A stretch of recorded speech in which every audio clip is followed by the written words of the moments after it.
AskReddit by Bewildered Forks. What widely accepted Reddit tropes are just not true in your experience? Honestly, I think people on here think that people are a la ruder and worse than they are. It can be scary to be gay when all you've heard is Redditors telling you that hate crimes happen to 110% of all gay people everywhere and you'll be murdered by every person wearing a cross necklace. Legit kept me closeted. Toxic behavior. You don't owe anybody anything, I mean that's true, but good luck finding someone to help you move a couch when you ignore their invites to hang out. The A to final judgment can be wrong. Writing skills and spinning the story are the prime factors in determining who is the asshole, sadly. If you visit UK subreddits, you'd be forgiven for thinking the whole country is full of antisocial people who hate their colleagues and are scared of the slightest confrontation. In reality, most of us are pretty normal.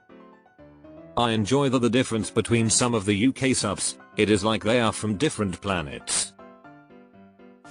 I'm a dad that does plenty of stuff with my kids without my wife around. I've never gotten a sideways look or rude comment for being on a playground around kids or saying hi to a child nearby.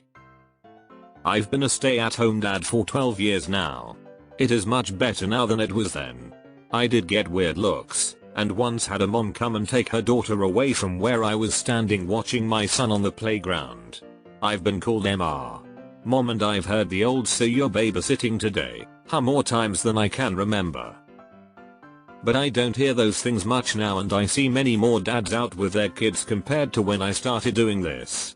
I've even spotted a few stay-at-home dads on TV or movies. The times they are changing. You don't have to divorce your wife if she bought a $200 laptop without consulting you first. I once did an Aramithy question. My wife and I has a disagreement on if a certain word was normal to us. The word was viscous. People kept telling us we should get divorced and that my wife was insecure. I tried to tell them it wasn't a serious fight, more of a teasing each other thing. That didn't change their minds at all. You could easily tell who was most likely never in a meaningful relationship. It was pretty sad how many people feel that way. That more upvotes means that comment is more valid than others. I've noticed a lot of the time it's just who commented first.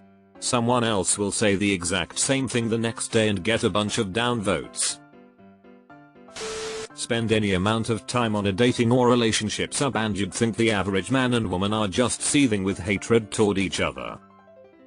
Maybe I just have an exceptional group of friends from both sides, but thankfully that doesn't represent my reality. People who are successful in dating relationships don't hang out in dating relationships subreddits. Just because someone lies to you, it doesn't mean that they are gaslighting you. Gaslighting is different than just lying, and it's used in abusive, controlling situations by manipulative people. Bob from accounting, who denied eating an extra piece of cake, isn't a dangerous man who is gaslighting everyone in the office. He just likes cake. This also extends to misremembering. Towards the end of my long relationship, my ex fell in with a bunch of people who assumed everything was gaslighting. So if I forgot I had a meeting that'd make me run a little late, it's apparently gaslighting. Online communities just pick up words and throw them about without knowing the meaning, and it's legitimately damaging. I've got a twofer. Mental illness is either super easy to fix with healthy lifestyle, or it's terminally crippling and kills you entirely. Many of us are out there doing it alright but still just struggling coping. As someone who previously struggled and tried to help someone else who struggled, there really is no magic bullet. Diet, exercise, sunlight is not a cure-all. Therapy is not a cure-all. Medication is not a cure-all. If you are depressed though, there is going to be some solution, but that can be different for different people. You have to start somewhere though. That if someone yells at you or loses their temper once, they are a violent person who can never change. Or someone constantly gets pushed into a corner and finally gets angry, so they are showing their true colors. Infuriating. That you can never have friends at your job. Everybody is just waiting to stab you in the back for that next promotion or whatever. It portrays everyone, besides you, the main character, as a mindless, selfish corporate drone, who only thinks about themselves. I spend most of my time at work. Why wouldn't I want to get along with the people there?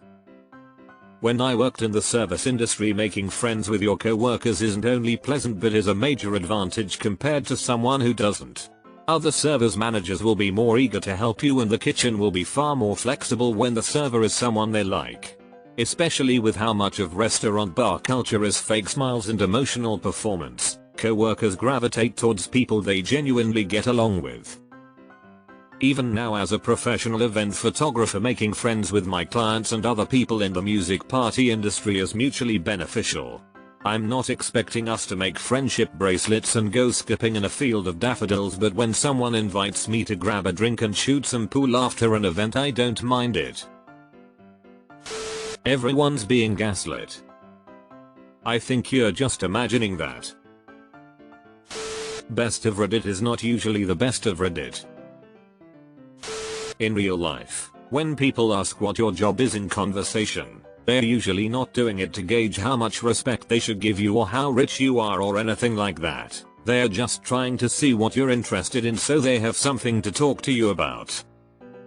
Also, they probably don't care. It's just an easy icebreaker question to fill the silence.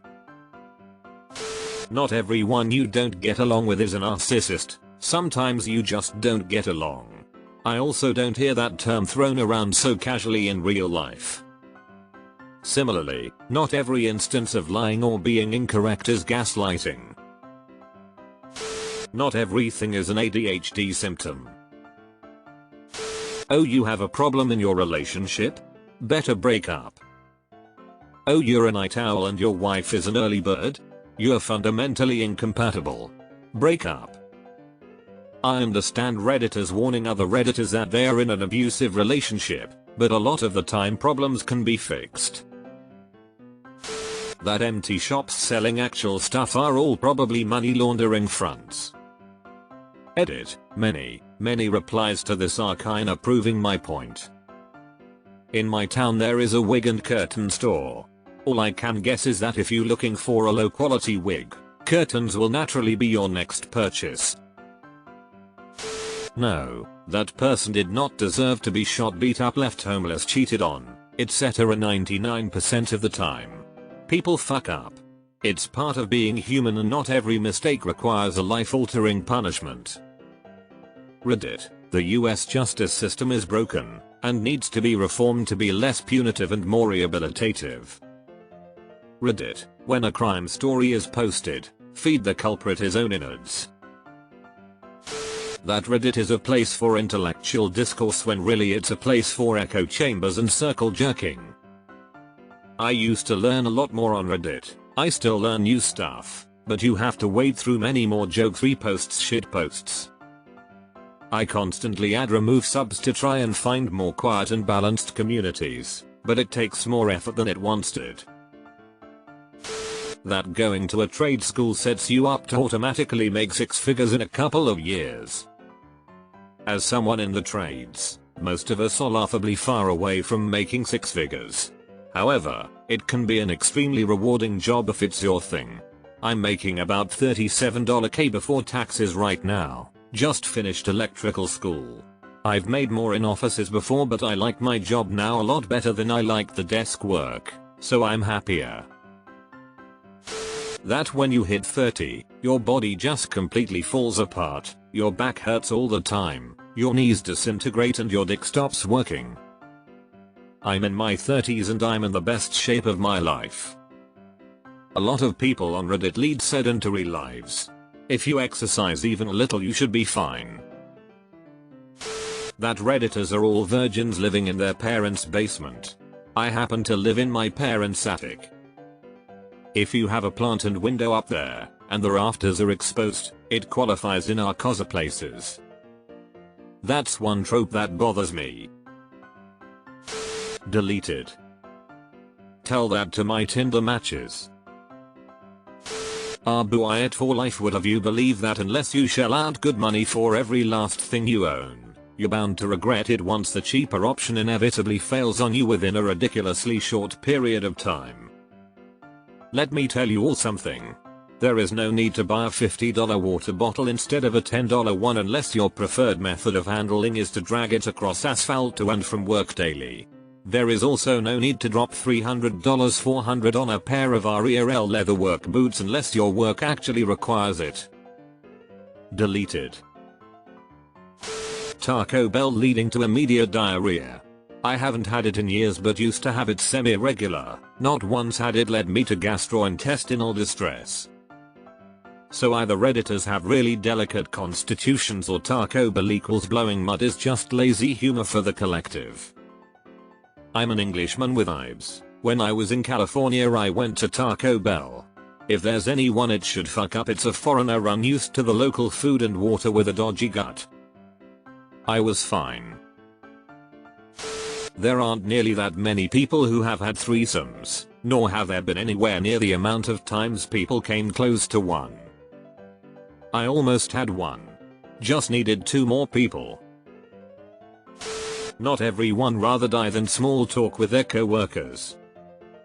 Believe it or not, most people love their kids and don't regret having them. I don't get the hate on small talk. Sure, if you're still exchanging pleasantries after an hour of conversation that is frustrating, but small talk is an entry point for most people to deeper conversation and to fill out someone's personality. This site loves the word narcissist so much, it no longer means anything. It isn't inevitable or normal for you to be pulling muscles and having pains doing simple shit in your 30s. You are not getting old, you got sedentary. On a similar note, any post which depicts or describes a back injury of any kind usually has lots of comments about how it's guaranteed that the person will suffer pain for the rest of their life because of it. Of course they might, but there are plenty of us who've successfully recovered and rehabilitated from broken backs. It's far from unknown. Alright, I'll say it. A banana doesn't really give me a very accurate sense of scale. Bananas can come in so many shapes and sizes. I think that initially was the point. Banana for scale was a dumb joke since it's such an arbitrary unit of measurement. Only now we are so many layers removed from the origin that people have been treating it seriously for years. That therapy is the answer to all questions and problems. Yes, therapy can help. But most of the time simple thinking and communicating get you all the way. Furthermore, therapy is not easily available in large parts of the world, even in Western societies like Germany. Also, not all therapy is created equal. It takes time and money to find a therapist that works for you and is taking new patients. Not all therapists are good, and even if you do find a good one they may not offer or specialize in what you need. Even after all of that, therapy takes a lot of work on your part. You have to want to put in the effort to make changes to get better, and not everyone who needs help is in a good mental state to even start trying to do that or acknowledge they have a problem. You don't just walk in, talk about your problems, cry about it while the therapist gives some enlightening revelation about your childhood, and suddenly leave all better. It's ongoing work even in the best circumstances. That you can't have a reasonable back and forth with people you disagree with. The worst part about Reddit, and its greatest flaw, is the karma system. A lot of people don't grasp that you can just have a discussion and run its course. Because you're allocated points, there's some aspect of winning involved. But human conversation doesn't work like that. There doesn't need to be a final tally of the scores, and you don't have to determine whether there was a winner or a loser. That the answer to everything is worst case scenario. Break up. Never speak to them again. Cut all ties. Slow down there, Seabiscuit. Let's try some solutions first before setting fire to everything. To add to that, if you want people on this site to believe you about something, you should always jump to the most negative option available. You can be completely wrong about something, but if you add a stereotype to it and sprinkle some vitriol on top, you'll have 100 replies and 2k points. Not one time in 39 years of life has a woman give me a hard time for opening a door for her. Not one time in 39 years have I so much as gotten the side eye for interacting with kids in public without a woman near me. I'm a father, and when I go to the playground, the parents are usually 50% men. I'm a short dude, and have literally never had problems with dating or finding partners whatsoever. Reddit makes it seem like if you're a short guy you are somehow unable to be found attractive, especially not by women who would generally be considered beautiful keepers, but that's not been my experience at all.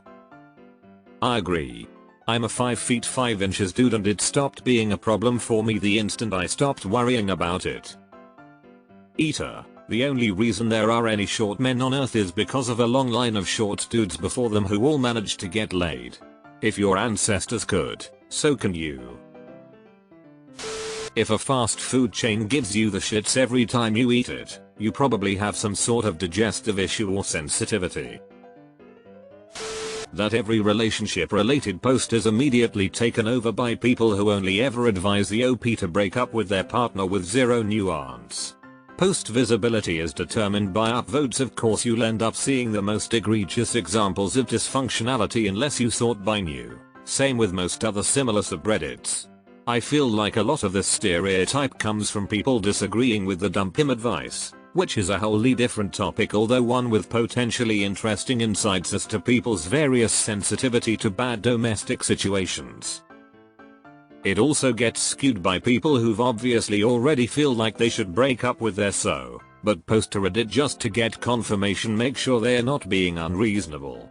So those posts tend to get a lot of course you should leave them responses.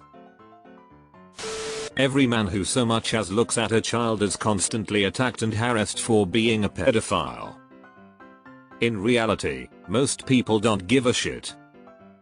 I've almost experienced the complete opposite.